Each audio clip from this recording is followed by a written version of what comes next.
The Wind in the Willows by Kenneth Grahame. Chapter 10. The Further Adventures of Toad. The front door of the hollow tree faced eastwards, so Toad was called at an early hour, partly by the bright sunlight streaming in on him, partly by the exceeding coldness of his toes, which made him dream that he was home in bed at his own handsome room with the Tudor window, on a cold winter's night, and his bedclothes had got up, grumbling and protesting that they couldn't stand the cold any longer, and had run downstairs to the kitchen fire to warm themselves, and he had followed on bare feet along miles and miles of icy stone-paved passages, arguing and beseeching them to be reasonable, who would probably have been aroused much earlier had he not slept for some weeks on straw over stone flags, and almost forgotten the friendly feeling of thick blankets pulled well up round the chin. Sitting up, he rubbed his eyes first and his complaining toes next, wondered for a moment where he was, looked round for familiar stone wall and little barred window, then, with a leap of the heart, remembered everything, his escape, his flight, his pursuit, remembered first and best thing of all, that he was free. Free! The word and the thought alone were worth 50 blankets.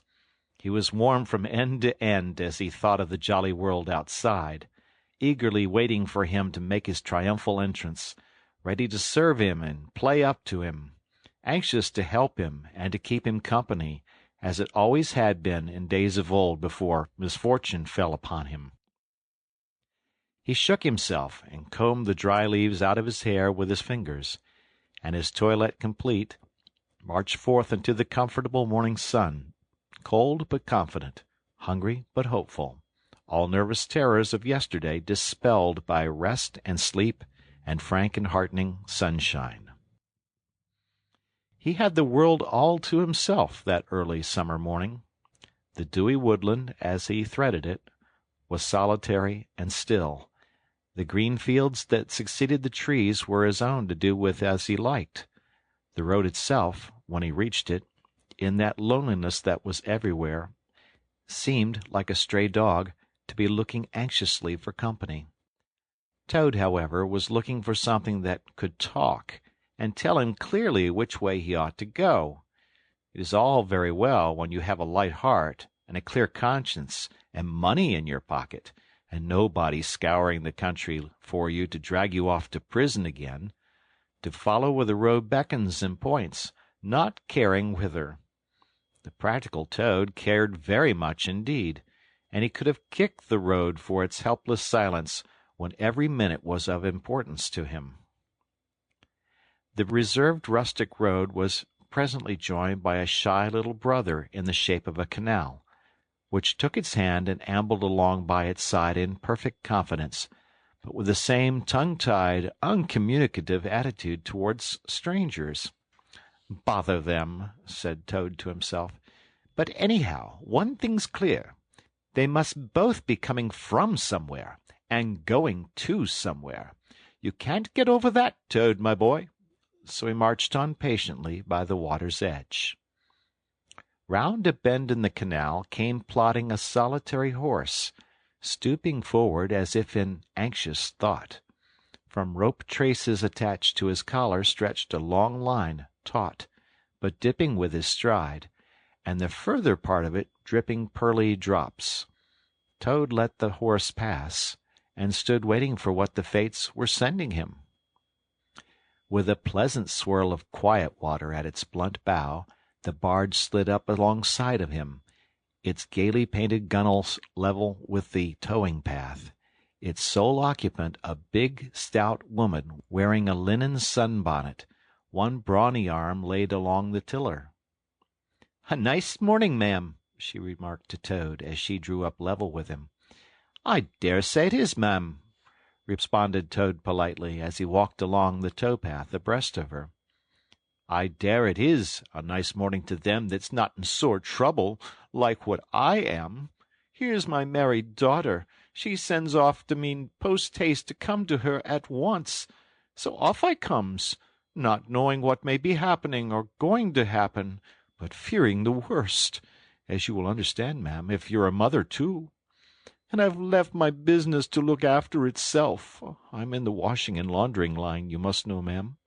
And I've left my young children to look after themselves, and a more mischievous and troublesome set of young imps doesn't exist, ma'am. And I've lost all my money, and lost my way, and as for what may be happening to my married daughter, why, I don't like to think of it, ma'am." "Where might your married daughter be living, ma'am?" asked the barge woman. "She lives near to the river, ma'am," replied Toad, "close to a fine house called Toad Hall that's somewheres hereabouts in these parts. Perhaps you may have heard of it?" "Toad Hall? Why, I'm going that way myself," replied the barge woman. "This canal joins the river some miles further on, a little above Toad Hall, and then it's an easy walk. You come along in the barge with me, and I'll give you a lift." She steered the barge close to the bank, and Toad, with many humble and grateful acknowledgments, stepped lightly on board and sat down with great satisfaction. "Toad's luck again," thought he. "I always come out on top." "So you're in the washing business, ma'am?" said the barge woman politely, as they glided along. "And a very good business you've got, too, I dare say, if I'm not making too free in saying so." "Finest business in the whole country," said Toad airily. "All the gentry come to me. Wouldn't go to anyone else if they were paid, they know me so well. You see, I understand my work thoroughly, and attend to it all myself. Washing, ironing, clear starching, making up gents' fine shirts for evening wear. Everything's done under my own eye." "But surely you don't do all that work yourself, ma'am?" asked the barge woman respectfully. "Oh, I have girls," said Toad lightly. 20 girls or thereabouts, always at work. But you know what girls are, ma'am. Nasty little hussies, that's what I call them." "So do I," said the barge woman with great heartiness. "But I dare say you set yours to rights, the idle trollops. And are you very fond of washing?" "I love it," said Toad. "I simply dote on it. Never so happy as when I've got both arms in the wash-tub. But then it comes so easy to me. No trouble at all. A real pleasure, I assure you, ma'am." "What a bit of luck meeting you," observed the barge woman thoughtfully. "A regular piece of good fortune for both of us." "Why, what do you mean?" asked Toad nervously. "Well, look at me now," replied the barge woman. "I like washing too, just the same as you do, and for that matter, whether I like it or not, I have got to do all my own, naturally moving about as I do. Now my husband, he's such a fellow for shirking his work and leaving the barge to me, that never a moment do I get for seeing to my own affairs. By rights he ought to be here now, either steering or attending to the horse, though luckily the horse has sense enough to attend to himself. Instead of which, he's gone off with the dog, to see if they can't pick up a rabbit for dinner somewhere. Says he'll catch me up at the next lock. Well, that's as it may be. I don't trust him, once he goes off with that dog, who's worse than he is. But meantime, how am I to get on with my washing?" "Oh, never mind about the washing," said Toad, not liking the subject. "Try and fix your mind on that rabbit. A nice fat young rabbit, I'll be bound.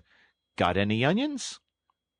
"I can't fix my mind on anything but my washing," said the barge woman. "And I wonder you could be talking of rabbits with such a joyful prospect before you. There's a heap of things of mine that you'll find in a corner of the cabin. If you'll just take one or two of the most necessary sort, I won't venture to describe them to a lady like you, but you'll recognize them at a glance, and put them through the wash-tub as we go along, why, it'll be a pleasure to you, as you rightly say, and a real help to me. You'll find a tub handy, and soap, and a kettle on the stove, and a bucket to haul up water from the canal with.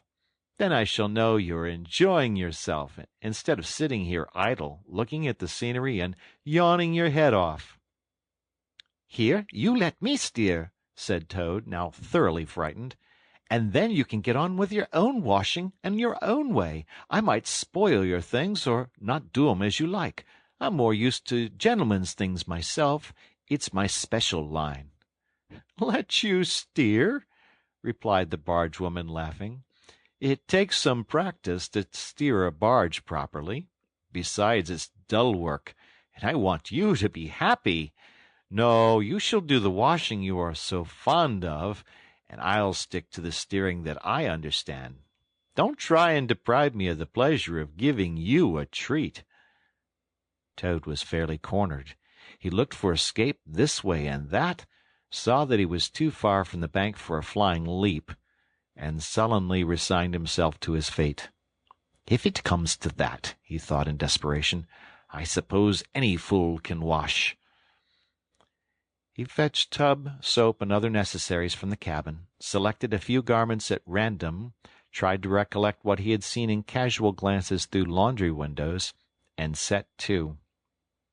A long half-hour passed, and every minute of it saw Toad getting crosser and crosser. Nothing that he could do to the things seemed to please them or do them good. He tried coaxing, he tried slapping, he tried punching. They smiled back at him out of the tub unconverted, happy in their original sin. Once or twice he looked nervously over his shoulder at the barge-woman, but she appeared to be gazing out in front of her, absorbed in her steering. His back ached badly, and he noticed with dismay that his paws were beginning to get all crinkly. Now Toad was very proud of his paws. He muttered under his breath words that should never pass the lips of either washerwoman or Toads, and lost the soap for the 50th time.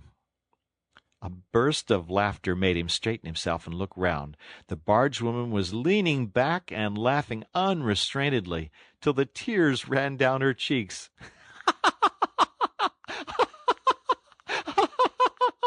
"I've been watching you all the time," she gasped. "I thought you must be a humbug all along, from the conceited way you talked. Pretty washerwoman you are. Never washed so much as a dishcloth in your life, I'll lay." Toad's temper, which had been simmering viciously for some time, now fairly boiled over, and he lost all control of himself. "You common, low, fat barge-woman!" he shouted. "Don't you dare to talk to your betters like that! Washerwoman, indeed! I would have you to know that I am a Toad, a very well-known, respected, distinguished Toad. I may be under a bit of a cloud at present, but I will not be laughed at by a barge-woman." The woman moved nearer to him and peered under his bonnet keenly and closely.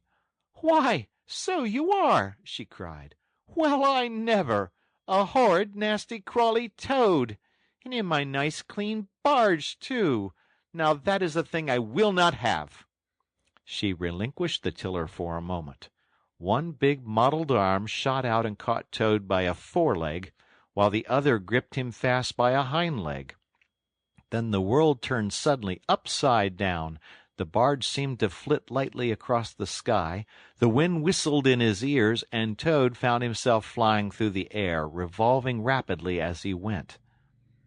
The water, when he eventually reached it with a loud splash, proved quite cold enough for his taste, though its chill was not sufficient to quell his proud spirit, or slake the heat of his furious temper. He rose to the surface spluttering, and when he had wiped the duckweed out of his eyes, the first thing he saw was the fat barge-woman looking back at him over the stern of the retreating barge and laughing. And he vowed, as he coughed and choked, to be even with her. He struck out for the shore, but the cotton gown greatly impeded his efforts, and when at length he touched land, he found it hard to climb up the steep bank unassisted. He had to take a minute or two's rest to recover his breath. Then, gathering his wet skirts well over his arms, He started to run after the barge as fast as his legs would carry him, wild with indignation, thirsting for revenge. The bargewoman was still laughing when he drew up level with her. "Put yourself through your mangle, washerwoman," she called out, "and iron your face and crimp it, and you'll pass for quite a decent-looking toad." Toad never paused to reply. Solid revenge was what he wanted, not cheap, windy, verbal triumphs, though he had a thing or two in his mind that he would have liked to say. He saw what he wanted ahead of him.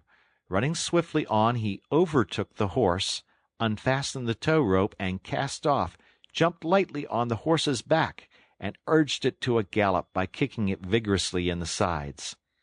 He steered for the open country, abandoning the tow-path, and swinging his steed down a rutty lane. Once he looked back, and saw that the barge had run aground on the other side of the canal, and the bargewoman was gesticulating wildly and shouting, "Stop! Stop! Stop!" "I've heard that sung before," said Toad, laughing, as he continued to spur his steed onward in its wild career. The barge horse was not capable of any very sustained effort, and its gallop soon subsided into a trot, and its trot into an easy walk. But Toad was quite contented with this, knowing that he at any rate was moving, and the barge was not. He had quite recovered his temper, now that he had done something he thought really clever, and he was satisfied to jog along quietly in the sun, steering his horse along byways and bridle paths, and trying to forget how very long it was since he had had a square meal, till the canal had been left very far behind him. He had traveled some miles, his horse and he was feeling drowsy in the hot sunshine, when the horse stopped, lowered his head, and began to nibble the grass. And Toad, waking up, just saved himself from falling off by an effort. He looked about him, and found he was on a wide common, dotted with patches of gorse and bramble as far as he could see. Near him stood a dingy gypsy caravan, and beside it a man was sitting on a bucket turned upside down, very busy smoking and staring into the wide world. A fire of sticks was burning near by, and over the fire hung an iron pot, and out of that pot came forth bubblings and gurglings, and a vague suggested steaminess. Also smells, warm, rich, and varied smells, that twined and twisted and wreathed themselves at last into one complete, voluptuous, perfect smell that seemed like the very soul of nature taking form and appearing to her children a true goddess, a mother of solace and comfort. Toad now knew well that he had not really been hungry before. What he had felt earlier in the day had been a mere trifling qualm. This was the real thing at last, and no mistake, and it would have to be dealt with speedily, too, or there will be trouble for somebody or something. He looked the gypsy over carefully, wondering vaguely whether it would be easier to fight him or to cajole him. So there he sat, and sniffed, and looked at the gypsy, and the gypsy sat and smoked, and looked at him. Presently the gypsy took his pipe out of his mouth, and remarked in a careless way, "Want to sell that there horse of yours?" Toad was taken completely aback. He did not know that gypsies were very fond of horse-dealing, and never missed an opportunity, and he had not reflected that caravans were always on the move and took a deal of drawing. It had not occurred to him to turn the horse into cash, but the gypsy's suggestion seemed to smooth the way towards the two things he wanted so badly, ready money and a solid breakfast. "What?" he said. "Me sell this beautiful young horse of mine? Oh, no, it's out of the question. Who's going to take the washing home to my customers every week? Besides, I'm too fond of him, and he simply dotes on me." "Try and love a donkey," suggested the gypsy. "Some people do." "You don't seem to see," continued Toad, "that this fine horse of mine is a cut above you altogether. He's a blood horse, he is, partly. Not the part you see, of course, another part. And he's been a prize hackney, too, in his time. That was the time before you knew him, but you can still tell it on him at a glance, if you understand anything about horses. No, it's not to be thought of for a moment. All the same, how much might you be disposed to offer me for this beautiful young horse of mine?" The gypsy looked the horse over, and then he looked Toad over with equal care, and looked at the horse again. "Shillin' a leg," he said briefly, and turned away, continuing to smoke and try to stare the wide world out of countenance. "A shilling a leg!" cried Toad. "If you please, I must take a little time to work that out, and see just what it comes to." He climbed down off his horse, and left it to graze, and sat down by the gypsy and did sums on his fingers, and at last he said, "A shilling a leg? Why, that comes to exactly 4 shillings, and no more. Oh, no, I could not think of accepting 4 shillings for this beautiful young horse of mine." "Well," said the gypsy, "I'll tell you what I will do. I'll make it 5 shillings, and that's 3 and 6pence more than the animal's worth, and that's my last word." Then Toad sat and pondered long and deeply, for he was hungry and quite penniless, and still some way, he knew not how far, from home, and enemies might still be looking for him. To one in such a situation, 5 shillings may very well appear a large sum of money. On the other hand, it did not seem very much to get for a horse. But then again, the horse hadn't cost him anything, so whatever he got was all clear profit. At last he said firmly, "Look here, gypsy, I tell you what we will do, and this is my last word. You shall hand me over 6 shillings and 6pence, cash down, and further, in addition thereto, you shall give me as much breakfast as I can possibly eat, at one sitting, of course, out of that iron pot of yours that keeps sending forth such delicious and exciting smells.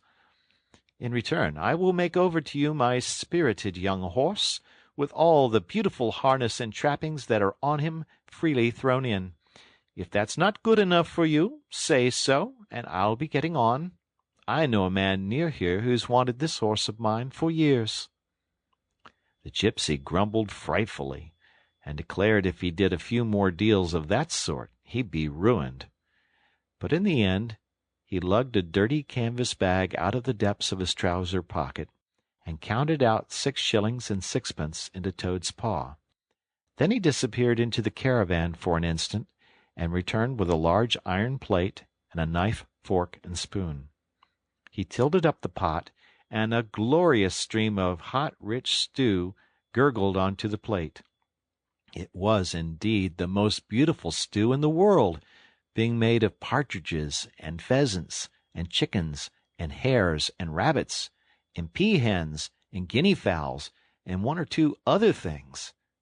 Toad took the plate on his lap, almost crying, and stuffed and stuffed and stuffed, and kept asking for more, and the gypsy never grudged it him. He thought that he had never eaten so good a breakfast in all his life. When Toad had taken as much stew on board as he thought he could possibly hold, he got up and said good-bye to the gypsy, and took an affectionate farewell of the horse. And the gypsy, who knew the riverside well, gave him directions which way to go, and he set forth on his travels again in the best possible spirits. He was indeed a very different Toad from the animal of an hour ago. The sun was shining brightly, his wet clothes were quite dry again, he had money in his pocket once more, he was nearing home and friends and safety, and most and best of all, he had had a substantial meal, hot and nourishing, and felt big and strong and careless and self-confident. As he tramped along gaily, he thought of his adventures and escapes, and how when things seemed at their worst, he'd always managed to find a way out, and his pride and conceit began to swell within him. "Ho, ho!" he said to himself, as he marched along with his chin in the air. "What a clever toad I am! There is surely no animal equal to me for cleverness in the whole world. My enemies shut me up in prison, encircled by sentries, watched night and day by warders. I walk out through them all, by sheer ability coupled with courage. They pursue me with engines and policemen and revolvers. I snap my fingers at them and vanish laughing into space. I am, unfortunately, thrown into a canal by a woman fat of body and very evil-minded. What of it? I swim ashore, I seize her horse, I ride off in triumph, and I sell the horse for a whole pocketful of money and an excellent breakfast. Ho, ho! I am the Toad, the handsome, the popular, the successful Toad. He got so puffed up with conceit that he made up a song as he walked, in praise of himself, and sang it at the top of his voice, though there was no one to hear it but him. It was perhaps the most conceited song that any animal ever composed. The world has held great heroes, as history books have showed, but never a name to go down to fame compared with that of Toad. The clever men at Oxford know all that there is to be knowed, but they none of them know one half as much as intelligent Mr. Toad. The animals sat in the ark and cried, their tears and torrents flowed. Who was it said, "There's land ahead," encouraging Mr. Toad? The army all saluted as they marched along the road.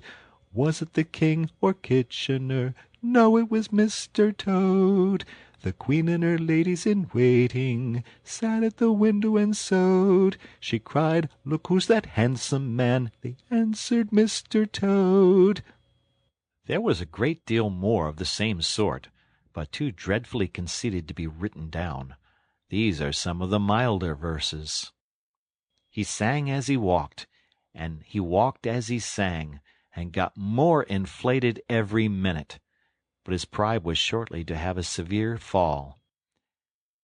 After some miles of country lanes he reached the high road, and as he turned into it and glanced along its white length, he saw approaching him a speck that turned into a dot, and then into a blob, and then into something very familiar. And a double note of warning, only too well known, fell on his delighted ear. "This is something like," said the excited Toad. "This is real life again. This is once more the great world from which I have been missed so long. I will hail them, my brothers of the wheel, and pitch them a yarn of the sort that has been so successful hitherto, and they will give me a lift, of course, and then I will talk to them some more, and perhaps, with luck, it may even end up in my driving up to Toad Hall in a motor car. That will be one in the eye for Badger." He stepped confidently out into the road to hail the motor car, which came along at an easy pace, slowing down as it neared the lane, when suddenly he became very pale. His heart turned to water. His knees shook and yielded under him, and he doubled up and collapsed with a sickening pain in his interior. And well he might, the unhappy animal, for the approaching car was the very one he had stolen out of the yard of the Red Lion Hotel on that fatal day when all his troubles began.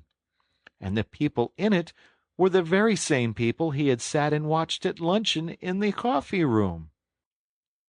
He sank down in a shabby, miserable heap in the road, murmuring to himself in his despair, "It's all up! It's all over now! Chains and policemen again! Prison again! Dry bread and water again! Oh, what a fool I've been! What did I want to go strutting about the country for, singing conceited songs, and hailing people in broad day on the high road, instead of hiding till nightfall and slipping home quietly by back ways? Oh, hapless Toad! Oh, ill-fated animal!" The terrible motor car drew slowly nearer and nearer, till at last he heard it stop just short of him. Two gentlemen got out and walked round the trembling heap of crumpled misery lying in the road. and one of them said, "Oh dear, this is very sad. Here is a poor old thing, a washerwoman apparently, who has fainted in the road. Perhaps she is overcome by the heat, poor creature. Possibly she has not had any food today. Let us lift her into the car and take her to the nearest village, where doubtless she has friends." They tenderly lifted Toad into the motor car and propped him up with soft cushions and proceeded on their way. When Toad heard them talk in so kind and sympathetic a way, he knew that he was not recognized, and his courage began to revive, and he cautiously opened first one eye and then the other. "Look," said one of the gentlemen, "she's feeling better already. The fresh air is doing her good. How do you feel now, ma'am?" "Thank you kindly, sir," said Toad in a feeble voice. "I'm feeling a great deal better." "That's right," said the gentleman. "Now keep quite still, and above all, don't try to talk." "I won't," said Toad. "I was only thinking if I might sit on the front seat there, beside the driver, where I could get the fresh air full in my face, I should soon be all right again." "What a very sensible woman," said the gentleman. "Of course you shall." So they carefully helped Toad into the front seat beside the driver, and on they went again. Toad was almost beside himself by now. He sat up, looked about him, and tried to beat down the tremors, the yearnings, the old cravings that rose up and beset him and took possession of him entirely. "It is fate," he said to himself. "Why strive? Why struggle?" And he turned to the driver at his side. "Please, sir," he said, "I wish you would kindly let me try and drive the car for a little. I've been watching you carefully, and it looks so easy and so interesting, and I should like to be able to tell my friends that once I had driven a motor car." The driver laughed at the proposal so heartily that the gentleman inquired what the matter was. When he heard, he said, to Toad's delight, "Bravo, ma'am! I like your spirit. Let her have a try, and look after her. She won't do any harm." Toad eagerly scrambled into the seat vacated by the driver, took the steering wheel in his hands, listened with affected humility to the instructions given him, and set the car in motion, but very slowly and carefully at first, for he was determined to be prudent. The gentlemen behind clapped their hands and applauded, and Toad heard them saying, "How well she does it! Fancy a washerwoman driving a car as well as that, the first time!" Toad went a little faster, then faster still, and faster. He heard the gentleman call out warningly, "Be careful, washerwoman!" and this annoyed him, and he began to lose his head. The driver tried to interfere, but he pinned him down in his seat with one elbow and put on full speed. The rush of air in his face, the hum of the engines, and the light jump of the car beneath him intoxicated his weak brain. "Washerwoman, indeed!" he shouted recklessly. "Ho, ho! I am the Toad, the motor-car snatcher, the prison-breaker, the Toad who always escapes. Sit still, and you shall know what driving really is, for you are in the hands of the famous, the skillful, and the entirely fearless Toad." With a cry of horror, the whole party rose and flung themselves on him. "Seize him!" they cried. "Seize the Toad, the wicked animal who stole our motor car! Bind him, chain him, drag him to the nearest police station! Down with the desperate and dangerous Toad!" Alas, they should have thought. They ought to have been more prudent. Then they should have remembered to stop the motor car somehow before playing any pranks of that sort. With a half-turn of the wheel, the Toad sent the car crashing through the low hedge that ran along the roadside. One mighty bound, a violent shock, and the wheels of the car were churning up the thick mud of a horse-pond. Toad found himself flying through the air with a strong upward rush and delicate curve of a swallow. He liked the motion, and was just beginning to wonder whether it would go on until he had developed wings and turned into a toad bird, when he landed on his back with a thump in the soft, rich grass of a meadow. Sitting up, he could just see the motor car in the pond, nearly submerged. The gentleman and the driver, encumbered by their long coats, were floundering helplessly in the water. He picked himself up rapidly and set off running across country as hard as he could, scrambling through hedges, jumping ditches, pounding across fields, till he was breathless and weary and had to settle down into an easy walk. When he had recovered his breath somewhat and was able to think calmly, he began to giggle, and from giggling he took to laughing, and he laughed till he had to sit down under a hedge. He cried, in ecstasies of self-admiration. Toad again! Toad, as usual, comes out on top. Who was it got them to give him a lift? Who managed to get on the front seat for the sake of fresh air? Who persuaded them into letting him see if he could drive? Who landed them all in a horse pond? Who escaped flying gaily and unscathed through the air, leaving the narrow-minded, grudging, timid excursionists in the mud where they rightly should be? Why, Toad, of course. Clever Toad. Great Toad. Good Toad. Then he burst into song again, and chanted with uplifted voice, The motor car went poop, poop, poop as it raced along the road. Who was it steered it into a pond? Ingenious Mr. Toad. Oh, how clever I am! How clever, how clever, how very clever! A slight noise at a distance behind him made him turn his head and look. Oh, horror! Oh, misery! Oh, despair! About 2 fields off, a chauffeur in his leather gaiters and 2 large rural policemen were visible, running towards him as hard as they could go. Poor Toad sprang to his feet and pelted away again, his heart in his mouth. "Oh, my!" he gasped as he panted along. "What an ass I am! What a conceited and heedless ass! Swaggering again, shouting and singing songs again, sitting still and gassing again. Oh, my! Oh, my! Oh, my!" He glanced back and saw to his dismay that they were gaining on him. On he ran desperately, but kept looking back and saw that they were still gaining steadily. He did his best, but he was a fat animal, and his legs were short, and still they gained. He could hear them close behind him now. Ceasing to heed where he was going, he struggled on blindly and wildly, looking back over his shoulder at the now triumphant enemy, when suddenly the earth failed under his feet. He grasped at the air, and splash! He found himself head over ears in deep water, rapid water, water that bore him along with a force he could not contend with, and he knew that in his blind panic he had run straight into the river. He rose to the surface and tried to grasp the reeds and the rushes that grew along the water's edge, close under the bank. But the stream was so strong that it tore them out of his hands. "Oh, my!" gasped poor Toad. "If ever I steal a motor car again, if I ever sing another conceited song—" Then down he went, and came up breathless and spluttering. Presently he saw that he was approaching a big dark hole in the bank, just above his head, and as the stream bore him past, he reached up with a paw and caught hold of the edge and held on.